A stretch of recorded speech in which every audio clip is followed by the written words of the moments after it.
I'm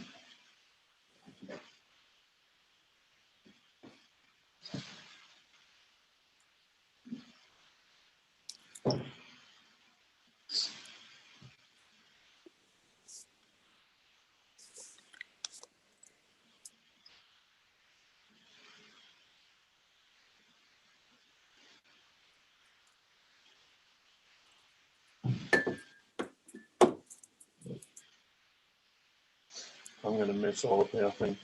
Tunde, could we just please start it? Good afternoon. Good afternoon, everyone. Welcome to Apprenticeship Week, Day 2 for year 2021. Our host for this week is Rani Moorcroft, MBE, based in the heart of Basildon. Absolutely determined for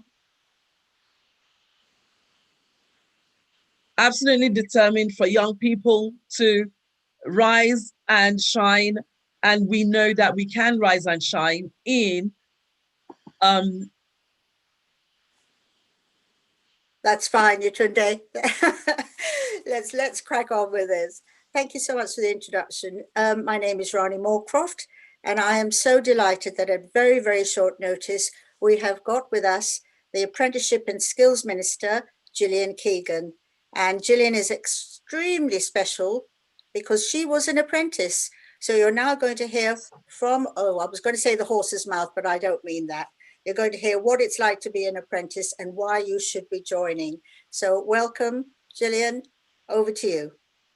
Oh, thank you very much, Rani, and thank you so much for inviting me. I'm delighted to join you at the BAME Youth Conference, the Basildon version of it as well. And I think John Barron, the MP for the area, passed on the invitation. So it's really lovely to be able to join you today.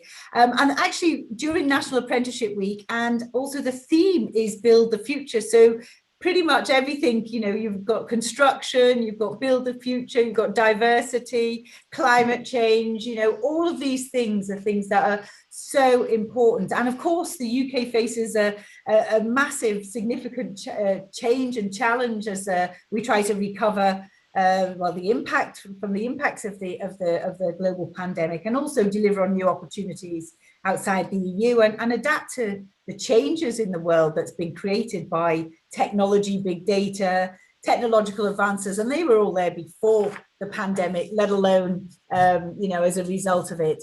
Building the future is never an easy task or one for the faint-hearted. So I congratulate you all on the ambition for your conference, because it takes courage and determination and the ability to roll up your sleeves and get the job done. And this is what apprentices do every day.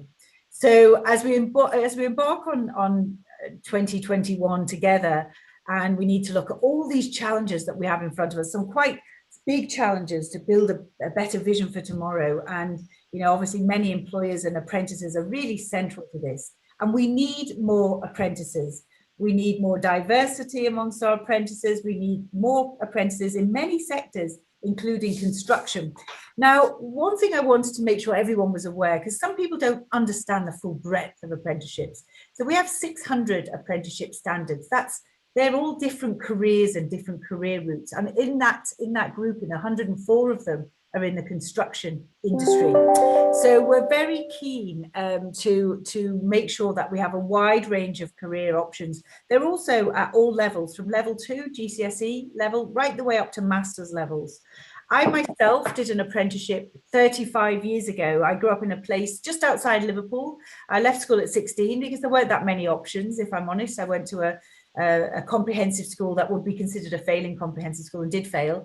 And my apprenticeship was really a great way to take on my education. And they sponsored me all the way up to degree apprenticeship. And I think that's something else that people need to understand about apprenticeships. They go all levels.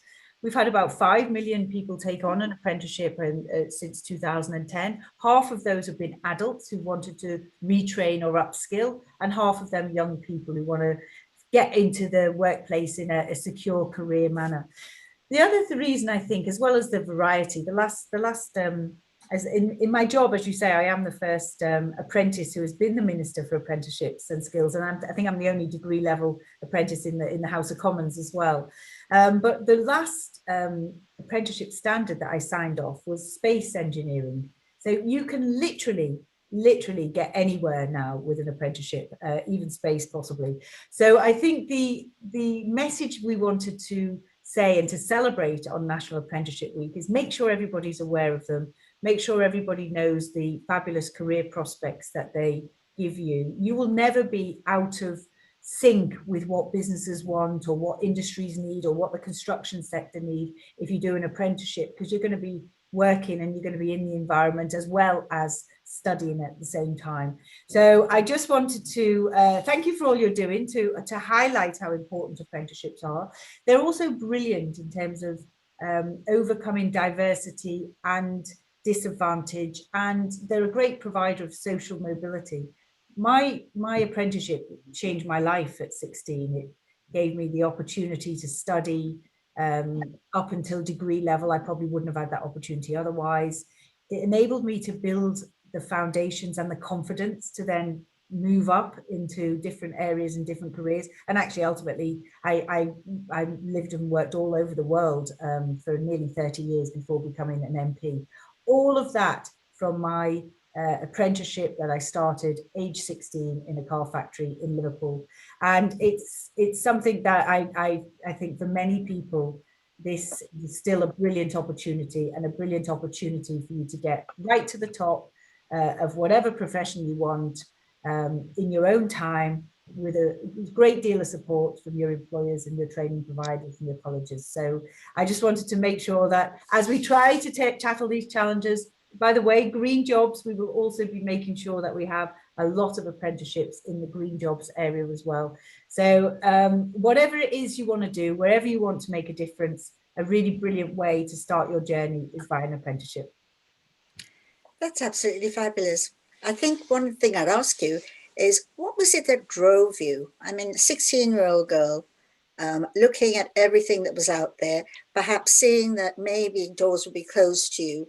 I mean, twice disadvantaged, really, because you're a woman as well. That doesn't help, does it, in the world that we were in? When you're looking at the new apprenticeships, I'm so excited about the over 25s that are coming in, because we have got we've got jobs that are disappearing in hospitality everywhere else. We have to fill them in, and construction is so, well, it builds the future literally with your own hands. So what was it that actually drove you, and what would you say when you're looking at people to encourage them at all ages to come into it?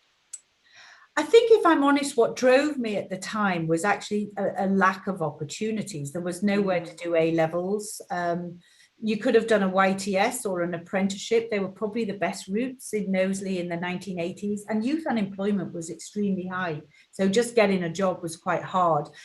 That's what drove me.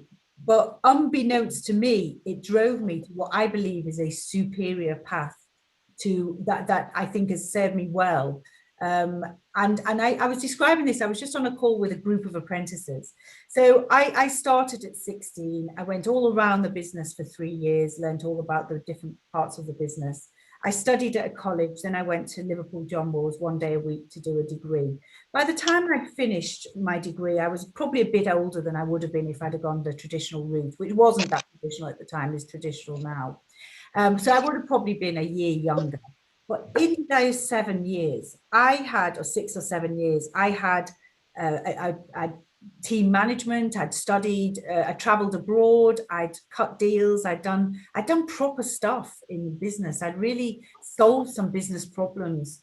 And I think that I was further ahead than the ones that came in from the graduate program. And it really was a great way to start. So when I look at it now, I personally think it was a superior route, but at the time I chose it because I didn't have many options. And you got paid to do it, which is one huge plus, isn't it? Really, I was paid to do it. It was a car factory, so I actually also got a discount on a new car, which you can get over time. And they paid for my education. I mean, I think it's quite a compelling proposition, to be honest, to be paid to study.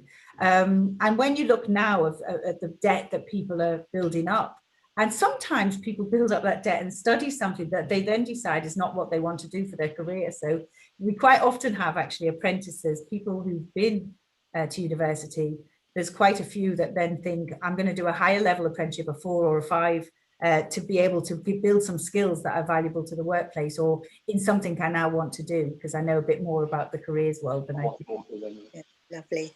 And please, when all this is over and you can travel, come down to see us, come to South Essex College, come to Harlow College, come and see our universities, lots of things happening here. So yes, will you promise? Will you come down? I look forward to. I actually went to Harlow College during my sort of varied journey in life. I ended up going to Japan in the 90s and doing business there. And I tried to learn Japanese, and I was living not far from Harlow in Bishop Stortford. And I went to Harlow College for about 6 months. I must say I wasn't that successful. It was very hard to learn Japanese, and I think I wasn't doing it probably in the right way, but I would be delighted to. And well done for everything you're doing. I look forward to seeing you in person. And I don't know about you, but I can't wait till we can all get back into college and see all the fantastic work that's going on. So I definitely will. And good luck with the rest of your conference. Thank you so much. Thank you. Rani. Audley. Bye. Audley, over to you. I don't moan about the cold. Somebody's moaning about the cold. Who's that? Oh, is that it? Now, is Fergus around, or has he gone off to see his minister? Is Fergus Harridance around? No, he's gone. Right, so let's move on. Very smartish. Oops, something hanging around here that shouldn't be. Tuck it back in. Audley, over to you. On a beach, but not on a beach, really. Presentation. Yes, this is Audley English from Build Eco, one of the most inspired people that I know, Windrush generation, but also has been doing for 20 years what everybody is excited about now, which is building homes, building flat packs, greenhouses, absolutely everything that is now thought to be modern. Audley's been round the block and done it. So how do I get to my presentation? Yatunde, could we put up Audley's presentation, please? Or do I do my presentation and... Yes, if you can get hold of it, why don't you do it? I'm not sure what's happened here. Put it up. There, perfect. So we have 10 minutes if we can manage that, Audley. Yes. Okay. How do I change? You, Tindy, will you change it or do I? She's gone. I'm Just controlling it, Audley. So Sorry? I'm controlling it. So just go ahead. Next, please. Next slide. Next slide. Right. Yeah, first of all, I like to start off with my architectural journey, because as a Windrush child, my mother came here in the 50s and followed with me and my sisters towards the end of the 50s. Generally, I was the only black child in the class in those early days.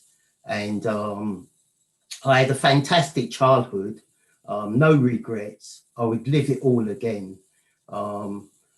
I expect that's quite unusual listening to what other people's experience has been, because I really faced really little racial discrimination throughout my childhood. And I always knew I wanted to be an architect from the age of 12, but I never knew how, you know. There was no one that went to university, no role models to follow. Went to see my career advisor. He said you was punching above your weight. But I always had this in my DNA, you know, to be an architect. So I applied for George Wimpey, which was the biggest contractors at that time. And I joined their indentureship apprenticeship course. And I started on the bottom leg, because although I had O-levels and CSEs, they weren't the right subjects to get onto the ONC course. So I had to start off Sitting Gills, then followed by the ONC and then HNC course. But what that taught me is that the experience that I got and the work experience that I got for that, and not going to university at that time, put me in a good position, because once I was awarded a scholarship to study architecture and I went to university, I was well in advance than anyone else, because I could draw, I could detail, and I could do all those other things in advance what those other academia that left school and went straight onto university. So after graduating from university, I opened up the first architectural practice, because at that time that was quite unusual. Someone coming straight out of college, setting up a practice, usually people go and work for someone else for many years, get that experience, then 10 years later, open up a practice. But there was me opening up the practice in the very early stages of my career. And I wanted to be different. That's why I called it eco-functional architects, because I was into sustainability at the time. Next slide. Next slide. Yeah. So in the early days, the top slide is self-build for a group of West Indians, and we did low energy housing scheme and then refurbishment schemes as well. Next slide. This is the first glass roof social housing scheme in London. It went on to win many prizes. As I said, I was always punching above my weight, trying to do something different at all times. Next slide. Yeah, this was the first scheme to get support from the Environmental Agency in the Thames Gateway. This was for 109 houses on 2 different blocks. The round block was a former boiler house that provide heating for the whole estate. Next slide. Again, this was the first modular housing scheme that got the title, because we was always interested in sustainability, as I said, and off-site construction, because I felt that was a future from my experience working with Wimpy's about standardization. Next slide. We know that buildings account for 40% of emissions, and hitting net zero by 2050. But what I'm saying is that we should be hitting net zero right now. I mean, we've already hit net zero on one of our projects. Next slide.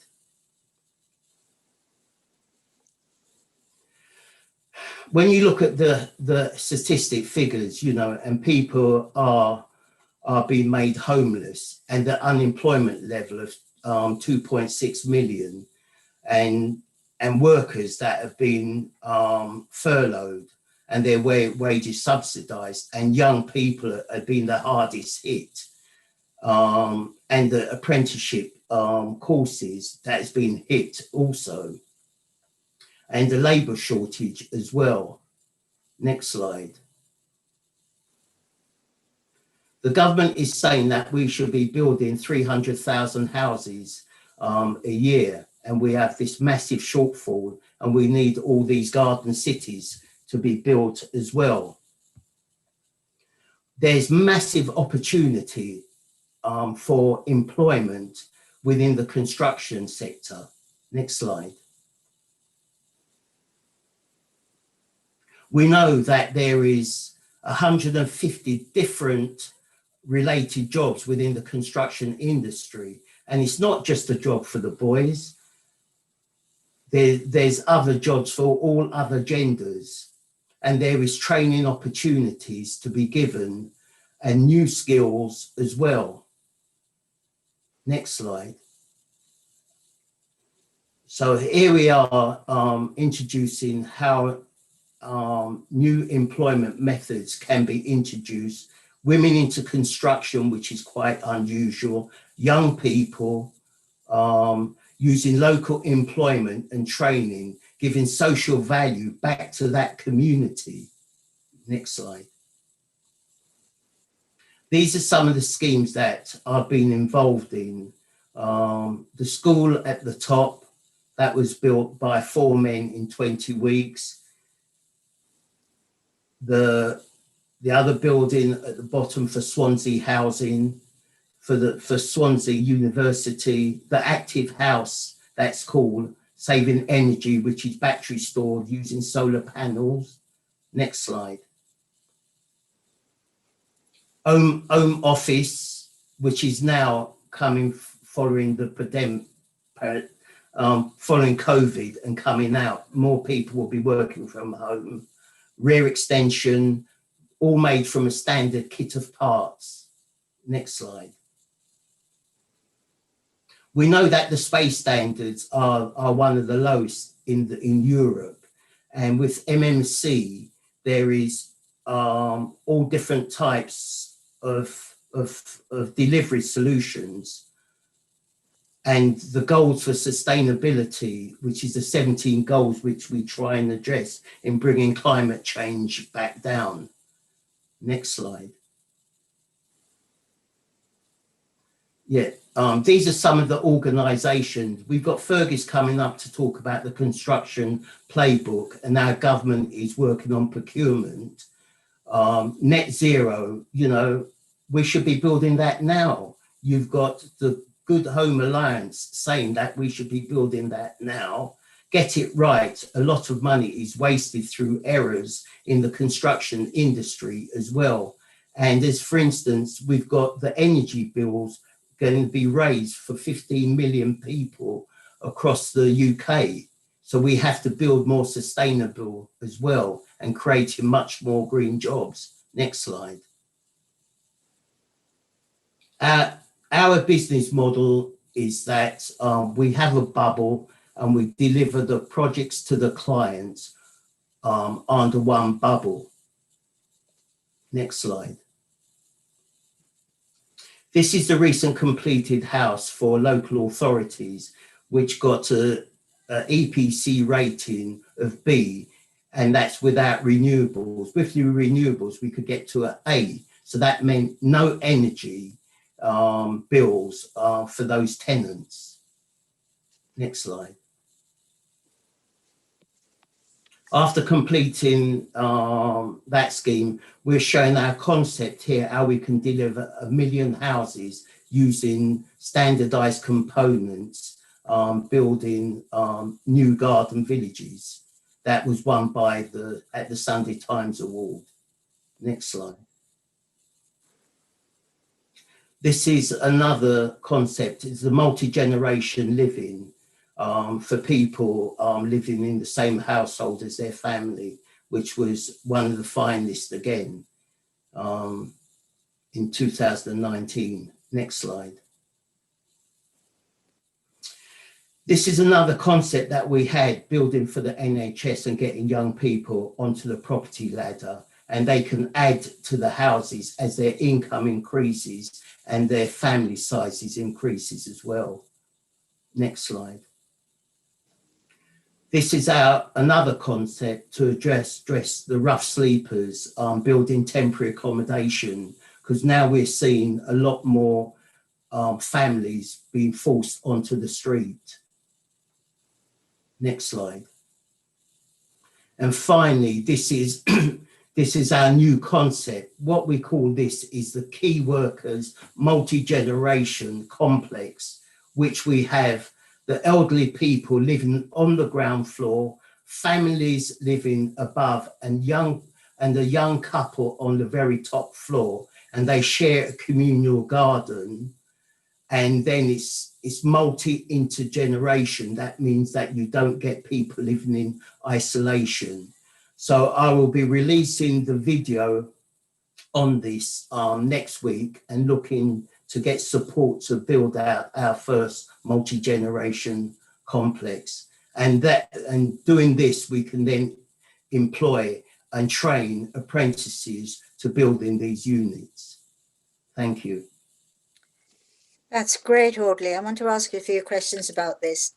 And this is your journey as well, because I've been working with different people, and I know that a lot of people overpromise.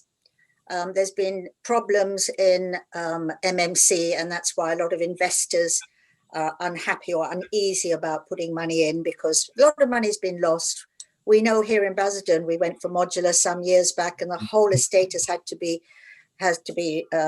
completely taken to the ground and rebuilt again because of different problems with mildew, etc. But for you, I'm always puzzled, because you've been doing this for 20 odd years. Why is it you've never got anywhere? Without being rude, you didn't show the picture, I don't know why, of you building that very first house for Princess Diana, for homeless young people. And you were so young, my gosh, I didn't recognize you even had hair. It was that long ago. But that's the question. What is it that stops you getting on, Audley? To be quite honest, someone said to me, I punch above my weight, which I'm always pushing the boundaries, and that makes people uncomfortable. And that's the thing, because I don't like to do things that has already been done. I try and push boundaries, and I think, trying to sell a new idea, a new concept is the most difficult thing. We've just built the first net zero housing for Ealing Council. No one else doing the flat pack can even get to passive house, and then we're still having problems selling it, we had to raise the fund to build it ourselves because we couldn't get the fund. No one will support us. And now we've done it, they say, how can you scale up? Yes, we have a business plan. We can scale up to build 3,000 houses a year with the manufacturing that we're working with. So it's really getting confidence, and it's frustrating for me because every time I keep on having to improve myself, and we've already done it. We've got awards from design awards, sustainable awards, but we still have to keep on proving it. So Audley, this is the odd one, right? And I suppose it's because I'm old and I can say whatever I like. I used to work in the Department for Education, by the way, everybody. So talking to the minister was lovely because I was sitting opposite her or somebody like her many, many years ago, working for her in private office in education. But for me, why? This is a question, and this is a question to government. Why are we allowing companies from overseas to bring in their modular products, and we're paying them to come in? So we're getting flat packs from IKEA, great for furniture, but hey, here you are, homegrown with a better product, and yet millions of pounds going in to bring them in. We've got Japanese companies coming in. We've got competitions going on. Who can build modular homes? Why do you feel, or how do you feel, we could get government to actually support you and stop? Actually, this is the key to it. We have to export. We as a country have got lots of trades that have got on. This is why we want young people and older people who have lost their jobs retraining construction. We've got a product, we've got the people. Why are we allowing other people to come in here, taking the profit back into another country when, hey ho, we've got it? So what would you say if you had to, without putting you on the spot, a private funder who might be listening to this, somebody that's really keen on climate change and, eco builds and building tomorrow's houses today, what would you say to them as a final pitch? Quick. We've got the product. All we need now is the investor. We've done we've done the due diligence and delivery, and it can be measured. We just need a funder. And there is more funders coming in now. As you see, there's a lot of money available, and offsite is the future. So we're just looking for the right funder. That's lovely. And this is a promise, because I know we've got Angela O'Donoghue on here, and she's the principal of South Essex College, which covers Southend and Thurrock, and also Basildon, where I'm based. This is a promise to Angela. You know, as soon as we get a funder and as soon as Homes England allows us to start building on land, your students better start getting their PPE on, because they're going to be there with their shovels in that factory, building fast, affordable homes for the people. Thank you, Audley. Right, so next we're going to introduce Nick Cox. And Nick Cox is the head of engineering and construction at South Essex College. Where else? Nick and I go back a long time, 7 years. We've been working over in Waltham Forest from when he came, and I was allowing his students to come and work live on sites. So what's the point of painting, decorating inside a college? Take them out and help little old ladies like me get their houses all spruced up. So it's a win-win. So over to you, Nick. Hi, and thanks for the introduction, Rani. A little bit about my history and the reason why I'm really grateful to be part of this. I started off as an apprentice myself back on the YTS in 1986, trained to be a carpenter, which culminated in me owning my own business, employing 23 guys. Then I went over to Saudi Arabia and worked on the largest construction site in the world, and then came back and decided that I wanted to be a teacher. So as part of that teaching, I did a community self-build project, which was really exciting and really rewarding for people that wanted to build their own homes. I'm extremely interested in Audley's product. I don't know if you can hear that. Has somebody got their microphone on? I don't know if anyone's still got it on. I can hear some background noise, I'm sorry. So very interested in Audley's product, and the fact that it was as far as passive house standards concerned, an absolute marvel. And I'm sure that if he gets the right backing, then there will be lots and lots of his properties popping up. And that's where our students come in. We're looking obviously at the sector, which is in growth, even though we are going through some really difficult times in other sectors. The college is intent on looking at modern building methods and techniques, which also includes modular housing and off-site construction. So from our point of view, this is something that we really want to be heavily involved in, and also have our fingers on the pulse for any product that comes along that we could potentially have some form of joint venture to look at things like work experience, apprenticeships, and T-levels. And one of my colleagues is here, Simon, and thanks for joining us today, Simon. I want to give you a few minutes because I don't want to hog the whole time. I just want you to give a brief introduction about the exciting developments with T-levels, because we're rolling them out. So Simon, let me just pass over to you for a few minutes, if I may. Brilliant, thanks Nick. And yeah, thank you to Gillian and Audley as well for their inspirational stories. You know, living proof of you know, the benefits of apprenticeships and further education, you know, particularly in construction as well, and where it can lead you to, the journey you can go on. T-levels, as a sort of a brief summary in a short space of time, is giving you a huge core element of the construction industry. So as a college in September, we will be delivering on-site construction, specialising in carpentry and joinery. We're going to go on at a later date to deliver building services engineering as well, where you're going to spend 2 years on a level 3 course, covering so many aspects of the industry. So including sustainability, we're going to be looking into modular housing as well, because you know it's quite clear that that is a future, a part of the future of construction.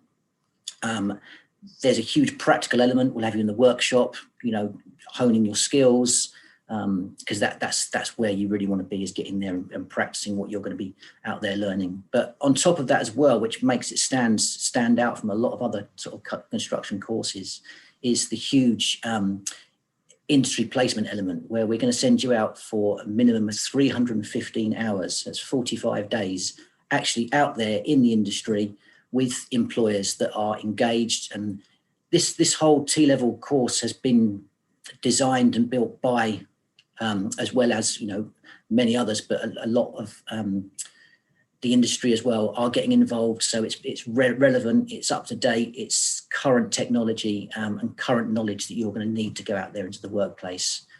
So it's a great opportunity. It's a really exciting time for industry as well. And the other thing as well, it gives you as well, passing this course, you're going to have something that's equivalent to 3 A-levels, which gives you then the opportunity to go on to, I know someone spoke earlier about the higher levels, level 4, level 5 apprenticeships, and, you know, further education, university, even it's UCAS points as well. So there's so much involved in it, and it's a really exciting time. Brief summary, there's a lot to talk about with it. So by all means, contact us at the college, look on the T-Levels website, City and Guilds, South Essex College website. There's lots of information out there. So I encourage you to take a look. And good luck with your futures. Thank you so much, Simon. Thanks for the introduction to the T-Levels. There is so much or so many exciting opportunities in the South Essex region at the moment. If we're looking at the local development plans, we've got the Dunton Village project, which is going to see 8,000 new homes. And hopefully 25% of those are going to be MMC and offsite construction as well. We have the Lower Thames Crossing, we have the light tram railway, and lots more exciting projects within the Basildon and South Essex region. So all of the more reason to join in the construction industry boom in this area, and all the more reason to try and gain an apprenticeship in construction. As Simon says, we're going up to level 4, level 5, and sometimes construction gets a bad name, and we really genuinely believe that that shouldn't be the case. It should be right at the top of people's wish list, or when you're leaving school, to join that apprenticeship, to be able to give you the opportunity, as most people in this meeting have proven. You can start at apprenticeship level, and who knows where you can end up. So thank you for your time today. And if you're considering an apprenticeship, please consider South Essex College, because we have pathways all the way to the top. Thank you so much.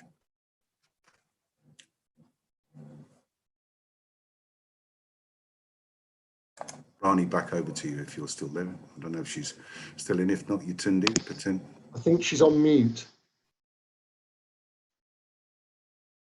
If you had a penny for every time you heard that. Fergus.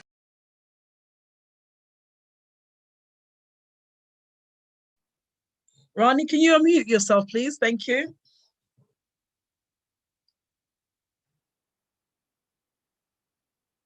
Oh, sorry about that.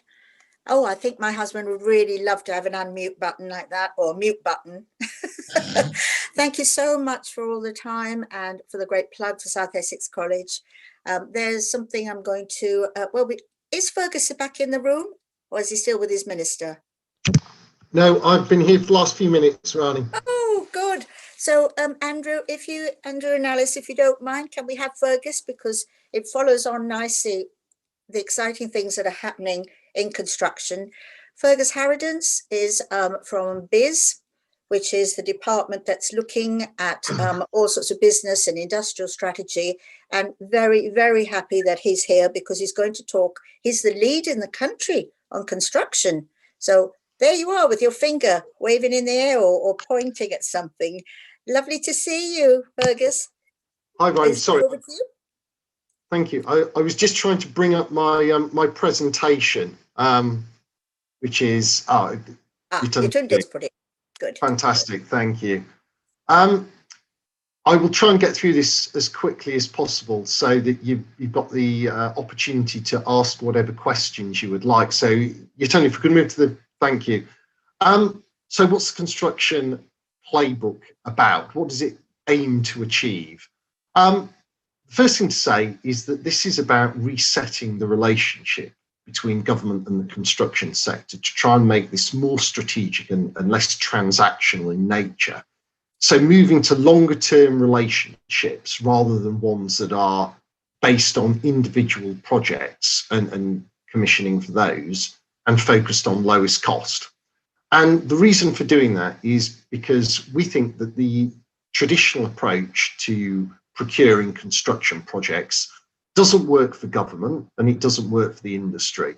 It doesn't work for the government as a client because we tend to create a situation where all procurement exercises become about driving down costs, whether it's to the client, whether it's to the industry, rather than delivering best value.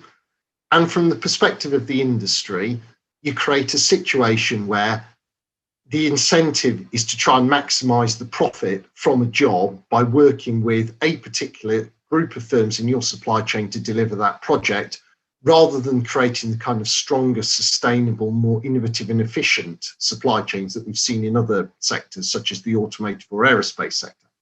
So through changing the nature of the relationship, what we're hoping is that we'll deliver better outcomes from both sides and have a more productive, efficient, innovative and profitable construction industry that delivers better outcomes for us, and not just in terms of the quality of built asset, but also in terms of its contribution to strategic policy objectives, whether it's achieving net zero carbon by 2050, levelling up across the UK, or creating social value through investment in things like skills and innovation. And Construction Playbook is one part of a bigger programme of activity across government, which is called Project Speed, which is chaired by the Chancellor of the Exchequer, which is about looking at how we can accelerate and improve the delivery of large construction and infrastructure projects. So we're looking at everything on the spectrum of activity, from project inception and early stage design, right the way through to how we actually improve the management of the infrastructure that government owns or is responsible for. And the Construction Playbook does not aim to solve all of those problems, but we are the essential part in the middle. So the Construction Playbook starts at the point at which a department or agency within government has decided they need to build something, and it really sets out how they should do that, how they should procure it, how they should manage the work, how they should manage the handover, and then that's where the playbook stops, and where we'll have something else put in place as part of the suite of government policy interventions and initiatives.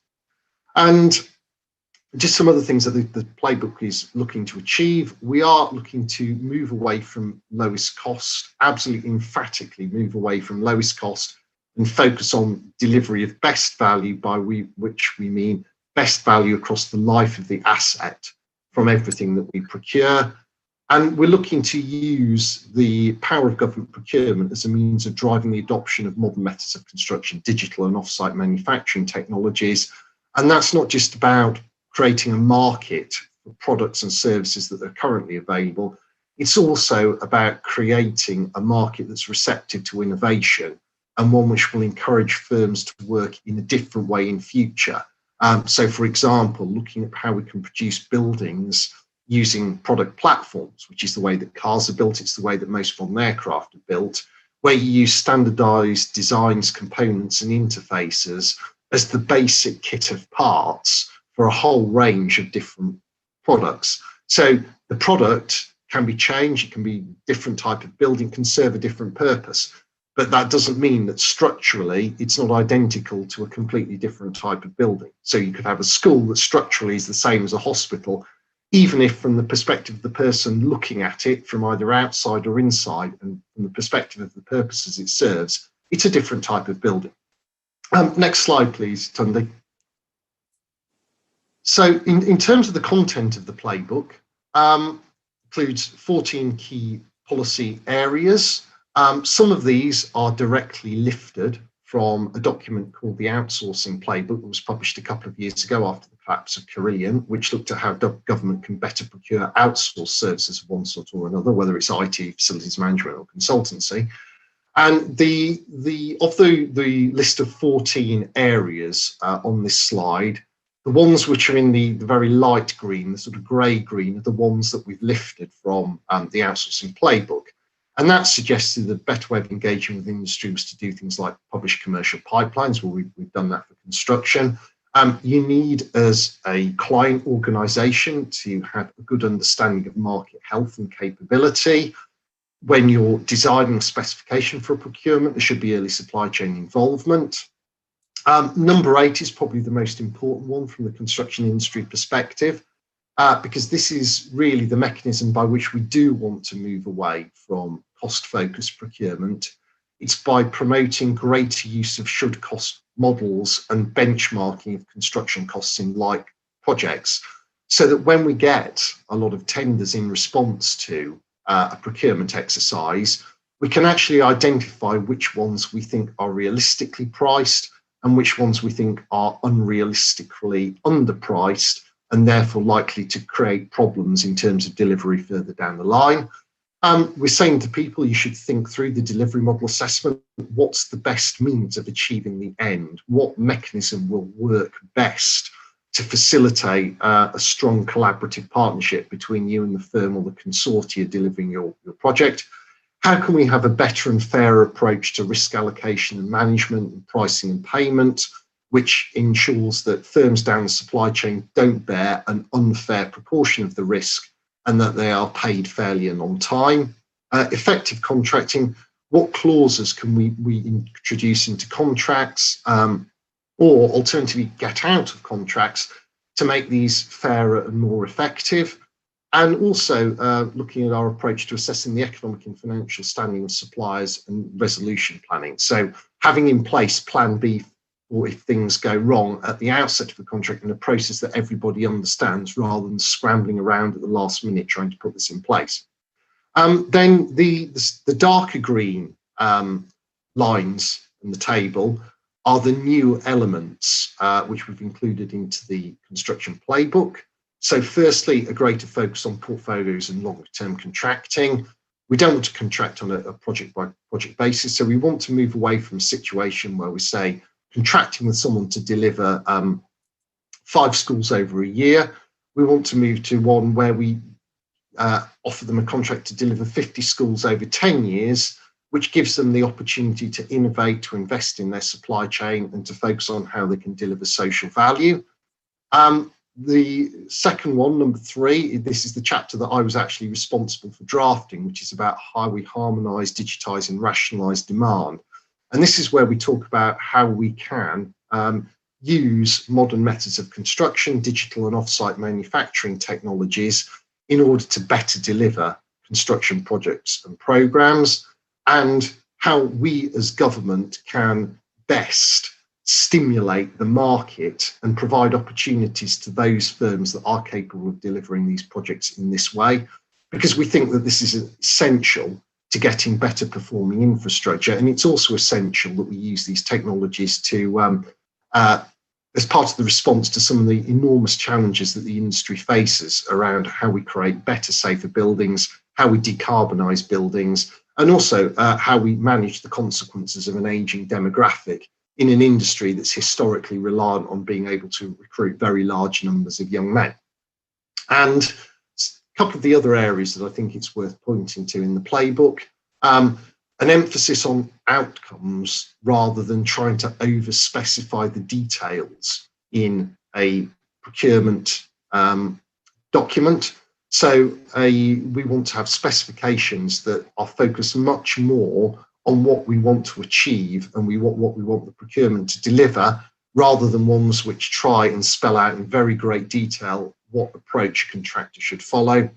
And then finally, and again, looking to the future and trying to learn from the success of some other industries like retail and logistics, how we can embed digital technologies all the way down the supply chain to improve things like communication and avoid some of the errors that leads to, accelerate payment, and help us to manage quality, which is a key issue for the construction industry.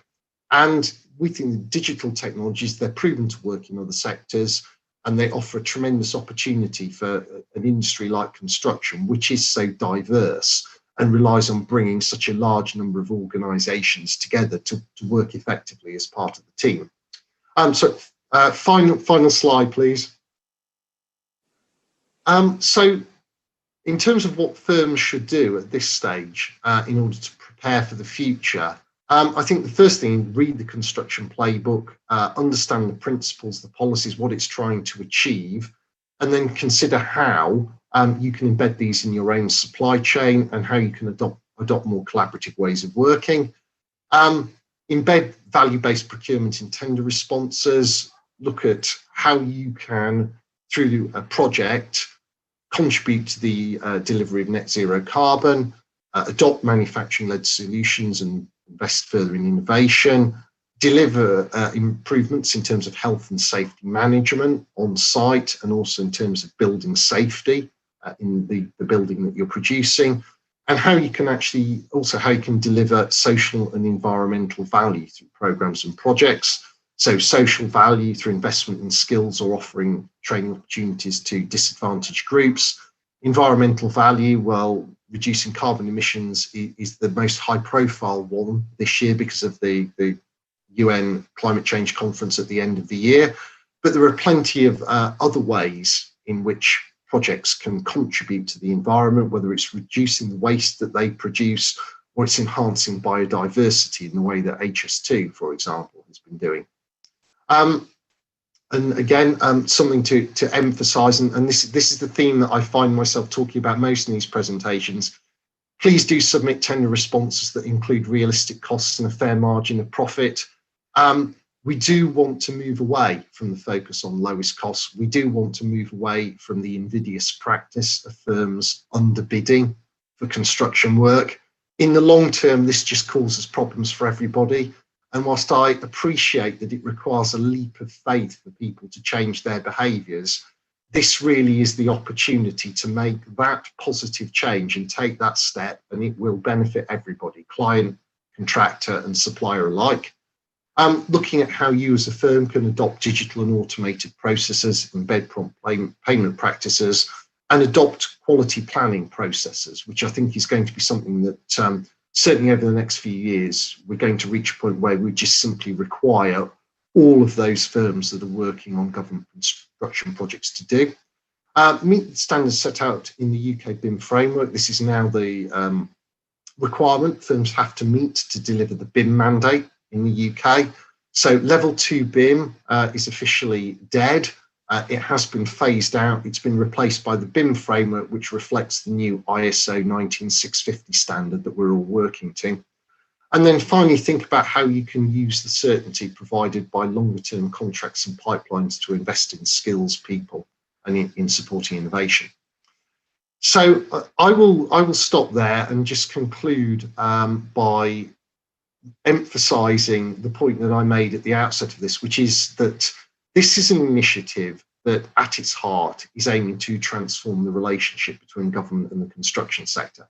An enormous amount of effort has gone into the preparation of the playbook on the public sector side and on the private sector side. We've had over 1,000 hours of engagement with industry representatives, people from local government and other organisations that are involved in the procurement or the delivery of construction works. It has honestly been the most open and collaborative policy development process that I've seen in 20 years as a civil servant. And I think there's an awful lot of consensus amongst the different parties that the construction playbook does point the way to a better future for everybody. So it's a big challenge to implement it all, but that's what we're committed to doing over the next 3 years. And on that hopefully uplifting note, I will conclude, but I'm very happy to answer any questions that you have. Well, I'm going to jump in 2 feet because it's my party. So the first thing, it's very heartwarming. It's very, very good. Some of those points in there, I could have just jumped up and started cheering, because we are not going for the cheapest, because that's where we have fallen down every single time. If you have somebody who's innovative and somebody that cannot upscale or hasn't been able to upscale, they will never be on the same page as a big construction. You know what I'm talking about. So I love that. I absolutely love that. I want to know whether there's going to be bonus points. We're talking now 250, 2050 is too far ahead. We know what's happening. We saw the cliffs of Dover, half of them fall into the sea. We saw what's happening over in India, you know, in Afghanistan. Climate change is killing our world, and we haven't. So are we going to get any bonus points for being able to deliver today? And I'm looking at Audley because there might be other people like him, but only because I've been watching this man for a number of years, watching other people claiming and not being able to deliver. So that's the first point. The second point is that you have talked a lot about diversity, bringing women in, the trades are wonderful, different digital technology. It's not boots and muddy and a little yellow jacket and muddy old spade over your shoulder, you know, and your trousers hanging around your knees anymore, is it? It's now for women, it's technology, but we haven't touched on the elephant in the room, which is diversity for people of color. It is a white snowstorm out there, Fergus. You know, black companies are small. They haven't been invested in. They're treated as something outside of the box, and yet they are British. You know, the global Britain. So I'm sorry about this, but what are the answers to those two questions? Okay, in terms of carbon emissions and sustainability, I think there are two answers to that. Firstly, people are going to see that when we put out a specification for a project or a program, there's going to be a great deal of emphasis within that on how people are achieving or going to achieve carbon emissions reductions, both in terms of the built asset, the embodied carbon, the performance of that building, but also how they are going to manage their supply chain more efficiently in order to minimise carbon emissions. Because we're well aware that this is an industry that produces a great deal of emissions through the plant and equipment that it uses, through the level of waste that it generates, and other on-site activities. For example, running generators when they don't really need to. They could connect the site up to the electricity mains. I think there is going to be a real emphasis, particularly this year, in firms moving to a situation where there's zero avoidable waste, much better environmental management, and actually they're being expected to submit proposals in response to tender opportunities that set out very clearly how they're going to improve their carbon and environmental performance and make sure that what they produce, which is almost certainly going to be in existence in 2050, is a building that's designed and built with 2050 in mind. So that's the first aspect of it. And the second aspect is it would not surprise me at all if in the next 2 or 3 years, all suppliers to government are going to be expected to have signed up to one or another carbon emissions reduction initiative, which is binding and pushes them on businesses to reduce their carbon emissions. It's something that is being considered now within government as part of the preparations for COP26. You've got some examples, including firms in the construction sector, which have already done this. So Mace is committed to being a net zero carbon business, for example.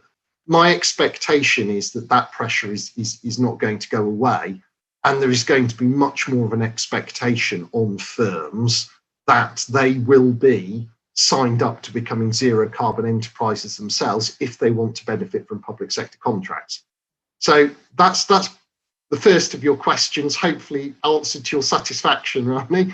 And this is my hand going like this, going, sorry. Okay. I want to see it now. I want to see it now. I think this year will be transformative. I think the level of interest that we are seeing from the industry in participating in the debate around COP26 and what the future looks like between now and 2030, which is the critical period for tackling climate emissions, it would not surprise me if we made more progress in the next 2 or 3 years than we've made in the previous 2 decades in terms of national firm level and probably individual level commitments by people to really address their own national, corporate or personal carbon footprint. I think in a year's time, if we stage a reprise of this event, we will be talking about carbon in an entirely different way to the way in which we're talking about it now. Most of my predictions are flaky in truth, but I'm quite confident this one is right. Then on the second point, yeah, I mean, the construction sector is not a diverse industry. It's 86% male. And you find that people from ethnic minority backgrounds are underrepresented at all levels within the industry. It is an industry that unfortunately tends not to work very well from the perspective of offering people a career and an opportunity to get into it. I think it's starting to change. It certainly hasn't gone far enough. And that's one of the reasons that we are working with the Construction Leadership Council, the Construction Industry Training Board, the Department for Education, in terms of all the work that they do on apprenticeship skills development and their funding programs, to make sure that we do actually have a consistent plan for raising our game in this area.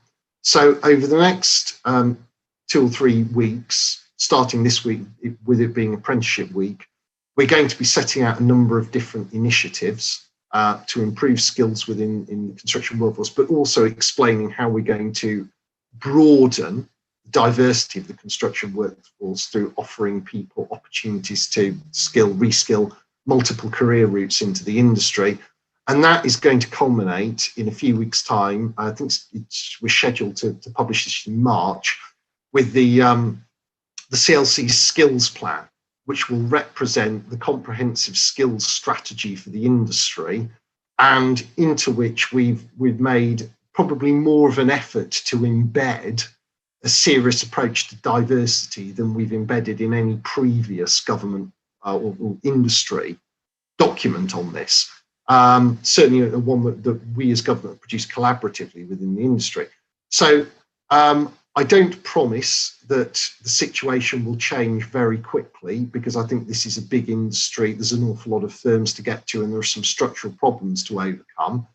But I think that over the next few years, as with attitudes to carbon emissions and environmental improvement more generally, you are going to see a sea change in terms of attitudes towards diversity, fair treatment of people from all backgrounds within the industry, and much clearer, firmer commitments being made by the industry to widen opportunities to have a career in it.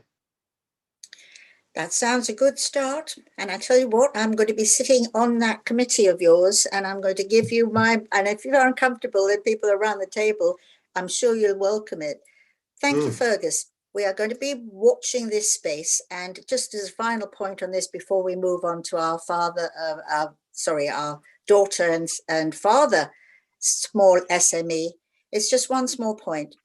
And that point is a very important one for me.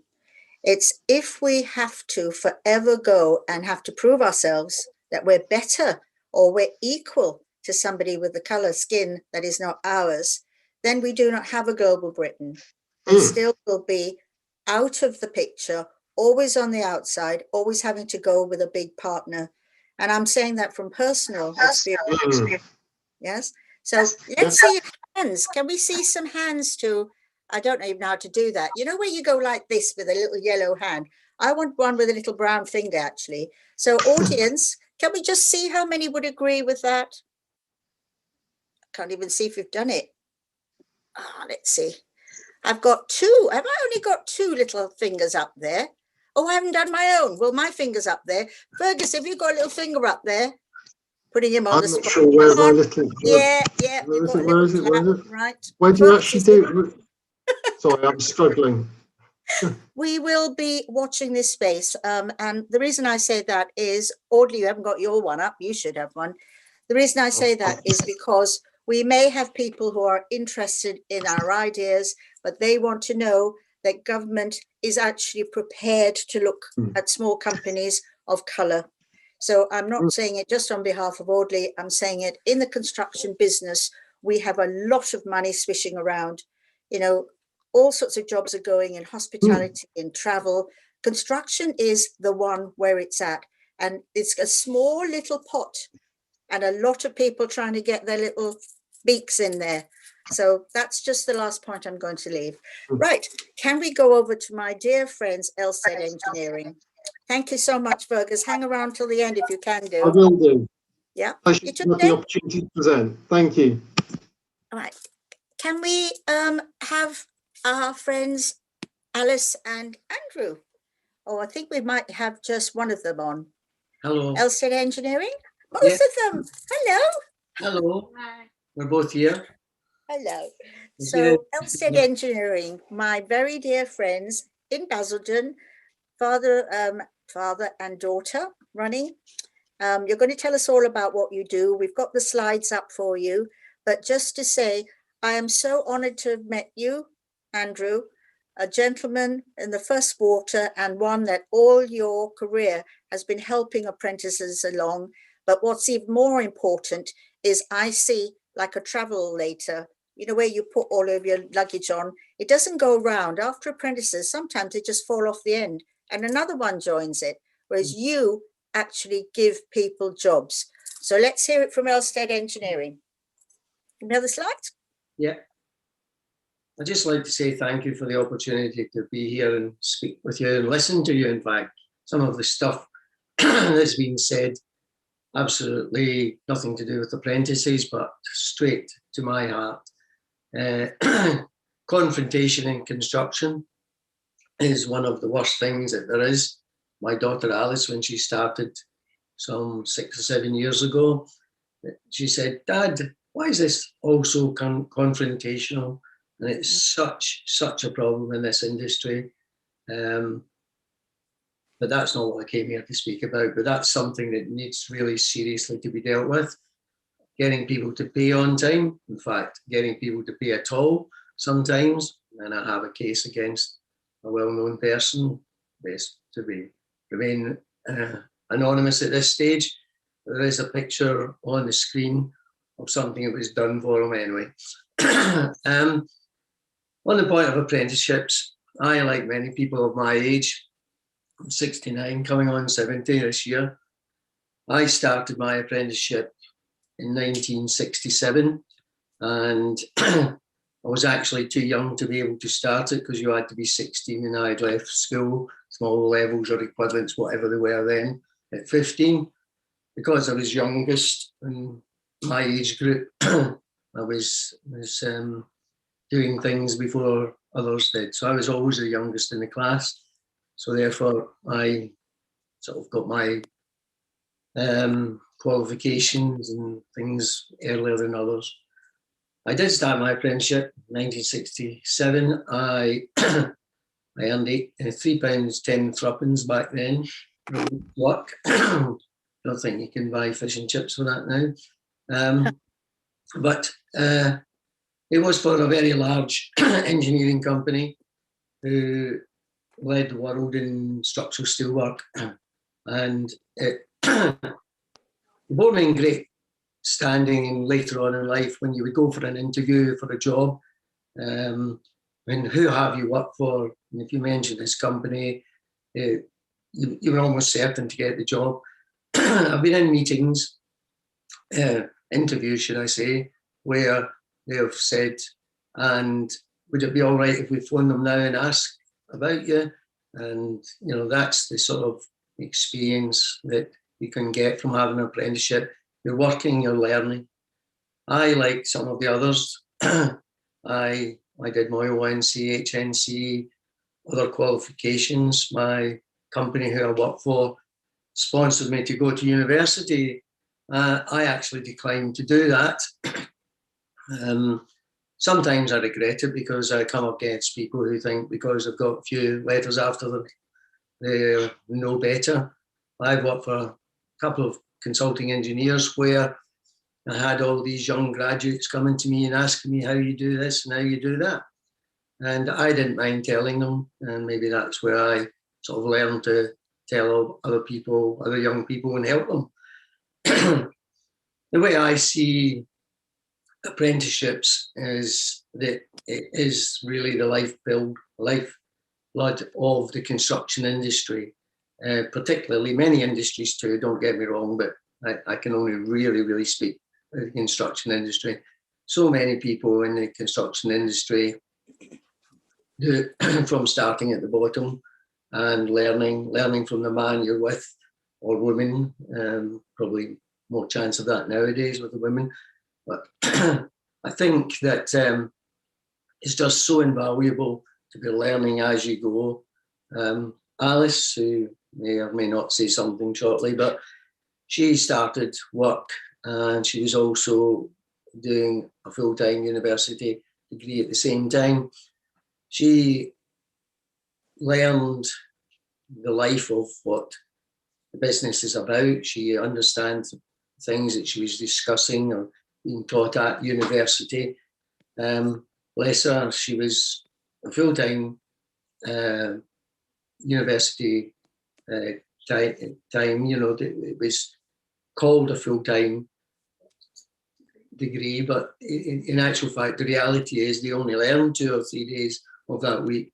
So she would come to work before or after our lessons and lectures, I suppose the word, and she would come and help out in the office. And she used to come back from university and say to me, "Dad, you know, we were talking about whatever yesterday. That came up in the lectures yesterday." And I don't think could possibly disagree with Audley, who said something similar, that you learn as you go. You've got the knowledge. You don't just prove at university that you've got the ability to learn. You are actually learning as you go along. Once you leave university, then you've got to learn the trade or industry or whatever it is you've gone into. And I've always stuck by taking on apprentices. We used to take on work experience in the early days, and some of these kids came, they didn't want to be there, they were shy, they were backward, and it was only 2 weeks they were there for, but the change you saw them in, even that short 2 weeks, the confidence that built in them. We used to take on students who were, let's say, not working out at school, and the school was just looking to find somewhere to put them. I sort of understand them trying to get them out of education because it disrupts everyone else, but people like Elstead and many other companies like Elstead do the same thing. And we've still, to this day, we took a boy on, he was 13, chucked out of school, basically not wanted, disruptions, whatever it is. I'm not sure exactly what age he is now, 24, I think he is, Alice, yeah. He's now helping to build schools, make products that go into schools, colleges, universities, hospitals, housing. This perfect example of how people giving young people a chance that it can make such a difference to their life.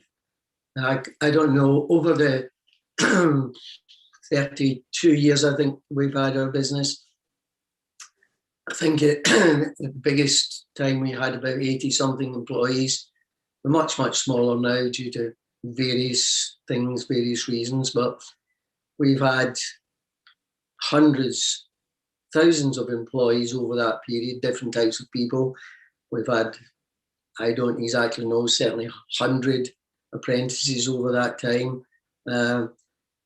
Most of them have stayed in the industry, gone on to better things, maybe bigger company than ours, but it's people like Elstead or companies like Elstead giving these young people the chance that they need.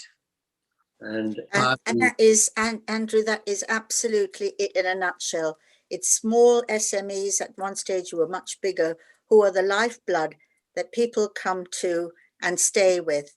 So Alice, we're seeing bits of slides, but can you tell us, if we go through to some of the more impressive ones, these are all steel structures, I can see this, and these are some of the places and things that you've done. So can we have a look at that list? Is Buckingham Gate. Can you talk us through some of the major, don't read the list, but pick out some of the more important ones? What does Piccadilly Lights mean, for example? Well, Piccadilly Lights is where the sign is up. It used to be, was it Coca-Cola that was on it, and it was all refurbished recently, and they had to put up a support system to carry on with the screen being there. In the meantime, now they've knocked down all the buildings at the back of it and are rebuilding office space, which may well not be needed quite so much now after we've learned from the pandemic. We've got there the Mary Seacole statue. I mean, that's close to my heart. So tell us about that. It's just it's a small job. It's just we didn't do the statue. That was obviously some specialist artistic person, but we did the structure to support it. And I think Sir Robert McAlpine, huge company, but interested in these little jobs too. So we work for them doing this, and we've done a number of things like this over the years. We've worked free of charge for people like Prince's Trust, East London, and our thank you was a signed photograph by Prince Charles. Lovely. Can we have the next slide? Sorry, I'm sorry to rush you, only because here are some of them. This is it. This is what I wanted to see. Lights there, the one down the bottom left, second in from the side. We've done work in all sorts of places. Kew Gardens on the left-hand corner, top left-hand corner. At the moment, we're working in the Courtauld Institute of Art, which is it's the Queen's own project. Apparently, it's the first one she's done in 30 years. I've got to say she's a very good peer, so I take back some of the comments I made about earlier, but we've been paid very well, or on time anyway. I don't know about very well. We've been paid on time, which is the lifeblood to businesses, small businesses. So we might be the lifeblood to young people, but it's difficult to say really at times how it should all work, but it does need to. We do need to employ young people. Apprenticeships, I personally believe, are the best way forward. Obviously, there are certain industries or whatever that you really have to go to university and study. I don't really fancy being an apprentice surgeon sort of thing, for example. But I think you have to learn. It is in many industries, learning, working on the job cannot be beaten. I don't think. Exactly.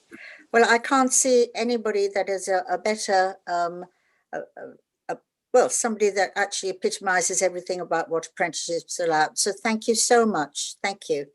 I know that we have actually, because we're running over, but I just wondered if she is prepared to speak. But are you there, Angela? Do you want to say a few words? Are you there, Angela? Rani, she's had to jump out. She's got another meeting. Very sorry. Oh, what a shame. No, I would have loved to have had to say something. Well, I'm going to wrap up very, very quickly by saying, so construction holds the key, excuse me for saying it, to building the future. It is vast. It has a number of trades in it. And just want to say that the minister couldn't because it isn't her personal area. But only a few days ago, they announced a scheme called the Turing Scheme. And this is to replace something called Erasmus, which was for students at PhD university level going out across the EU. That's been abolished. And now school children, FE colleges, adults, anybody that's in education, anybody that wants to go training can travel the world. So come to us at Generation. We are putting together packages and we work with universities, schools, that will allow us to take you out there for work experience or just to see what the world is like. So this is something, go online, have a look at Department for Education and just see exactly what you, if you are an educator, can do for your next generation. So thank you so much, everybody, for watching and listening. I hope you've taken something from it. Go out and tell your friends to come and watch it again. And many thanks to our speakers. And thank you to the minister. And we look forward to seeing her in Basildon. Thank you, Tunde. Thank you. Thank you all so much for joining the Apprenticeship Week for 2021, day 2. What a phenomenal amount of speakers we've had this afternoon. It's been so educational. I've learned so much personally, and it's been an honor to have the minister here to join us this afternoon. And Rani, wow, you've done an amazing job. Day 1, day 2, all over now. And now we get a break tomorrow, and we are back on Thursday at 2 o'clock. Thursday at 2 o'clock, back on the YouTube channel of the Z Generation. So if you have the opportunity, please do join us and be a partaker of the live event. And also the last session will be held on Friday at from 10 o'clock till 11:30. And it's going to be exciting because we are local people based in Basildon, and we are honored that we will be joined on Friday by our MPs, my MP, and of course, Rani's MP will also be here on Friday. And we are talking, what are we talking on Friday? Finance. We're talking finance, we're talking money, and we're talking government. So it's one that you don't want to miss at all. It's getting better by the day. We're sorry, again, we apologize for any technical glitches at the beginning, but hey, this is the world we live in, and we're all learning as we go. So it's been an honor to have you here. It's been wonderful. Thank you to all the speakers. Thank you, Rani Moorcroft, MBE. It's been an honor working with you, actually. And yeah, we're getting used to it day by day. So Apprenticeship Week, the passion lives on, and the education is there for all of us. And I hope that we will all be taking full advantage of everything going forward. Once again, thank you to all our viewers. So those of you who are joining us live on YouTube, thank you so much. And we hope you'll be able to join us on Thursday. So that's it from us. Bye for now, and we'll see you on Thursday.